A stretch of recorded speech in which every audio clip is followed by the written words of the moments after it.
Hi, hi everybody. Let me welcome all of you to this session. This is the lecture number 4 in cybersecurity course for beginners. In this session, we're going to explore the application in our daily life, and we know that in our increasingly digital world, cybersecurity is no longer just a concern for IT professionals, but actually a necessity for everybody. I mean, the responsibility of the everybody, from protecting our personal devices to ensuring safe online transaction, or maybe e-commerce, or online shopping, and etc. There are a few important issues here in the cybersecurity. One of them, and the most important, is the protecting our personal data, such as phone numbers or email address or financial details in bank. And the hackers actually may exploit the weak passwords maybe in our emails, access to our emails, or to steal the sensitive data. Also, the securing of our financial transactions, and we know that now almost everybody doing banking online or online shopping, and most of the payment also paid online. So here just example, maybe a fake shopping website might steal our credit cards information, and if no proper security measures being taken. Next one, to prevent identity theft also, cyber criminals can misuse our identity to commit fraud or illegal activities. For example, just an attacker uses stolen social security numbers to open fraudulent bank account, and etc. This is a common cybersecurity practice we should use actually in our daily life. One of them, we have to use the strong password and avoiding a predictable password, for example, like 123 or 0123 and so on. So many people use this kind of password, starting from 0 maybe to 9, or from 1 to 9 or to 8. And therefore we have to use the complex combination, maybe between letters, numbers, and symbols also. For example, instead of using name, for example, John Doe 2023, this is a year name, so use just different numbering. Also, we have to use the two-factor authentication, means that adding extra layer of security, requiring maybe second verification, such as a text message or maybe OTP code, or etc., to ensure that the email account may be used a code or password and the code. Also, we have to be wary of phishing. All the time we have to be careful about opening suspicion links or websites. For example, an email claiming that to be your bank might be contain link leading to fake login page. Also, we have to secure our devices. Of course, many people now using the electronic devices almost everywhere, not only in a mobile phone, maybe in others also, laptop, maybe also even a human or a home accessories also can be used. So installing antivirus softwares may keep our systems up to date and avoid downloading apps from unknown security. For example, malware infected app can give attackers control of your mobile phone or your device. This is just a few applications we are using almost every day actually, like social media security. Of course, everybody, or almost everybody, using the Facebook, Instagram, or Telegram, and LinkedIn, and many applications. So cybersecurity helps prevent unauthorized access to these social media accounts. Online shopping, I think already I talked about it.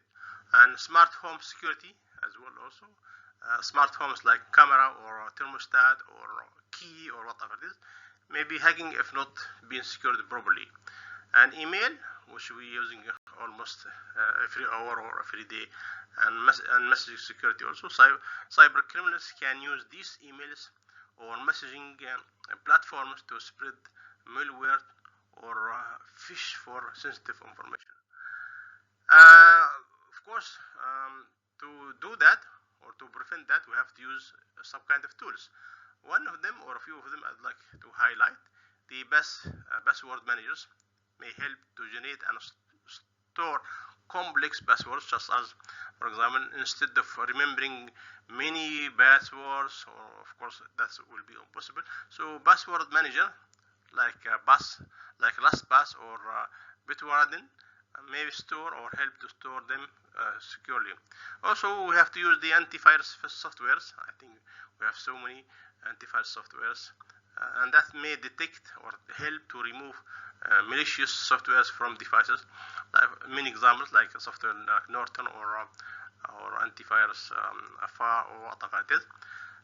Also, we may use the virtual private network, which encrypts our internet traffic to protect against eavesdropping. For example, a virtual private network ensures our data is secure when browsing on public Wi-Fi. Of course, we through our tours or through our shopping, from time to time we connect to Wi-Fi for that place, so it's quite dangerous. Of course, we have to go also for secure browsers like Firefox or Brave offer enhanced privacy and security features. For example, blocking tracking cookies to maintain online privacy. And from time to time, some of the websites asking for a block or unblock to access. So we have to be careful about that. Of course, there is many challenges actually. Of course, one of them, lack of awareness, which is the most challenge, and almost everybody, not everybody knows the technology. So many users are unaware of the risks of weak passwords or phishing attacks. For example, people still using common password, like I told you, 1, 2, 3, 4, 5, making their accounts vulnerable. And second challenge, I may say, of reliance on technology. Of course, we have to depend on everything on technology. As digital reliance grows, users often neglect physical security, like leaving devices unattended or maybe leaving doors open or whatever it is. I mean physically. And of course, the threats also using the sophisticated tools, actually, like modern attacks like deep fake, phishing, or artificial intelligence-driven malware are harder to detect. Of course, the attackers using also high technology also. For example, like a convincing voice deep fake ask an employee to transfer money to fraudulent account. Just example. This is just a few tips how to enhance our security or cybersecurity in our daily life, like update regularly. Of course, we have to keep all devices and softwares updated. And then we have to educate ourselves, actually. We have to stay informed about the new types of cyber threats and also the update of the antivirus and etc. Of course, also we have to be careful about the data sharing. We have to limit our data sharing as much as possible. Only share potential information or personal information with the trusted website. So we should not leave our date of birth or our national security or our phone numbers just for public as easy as possible. So we have to limit that sharing. Of course, we have to be careful. We have to do backup data all the time or regularly. That's very important to prevent loss during the attacks.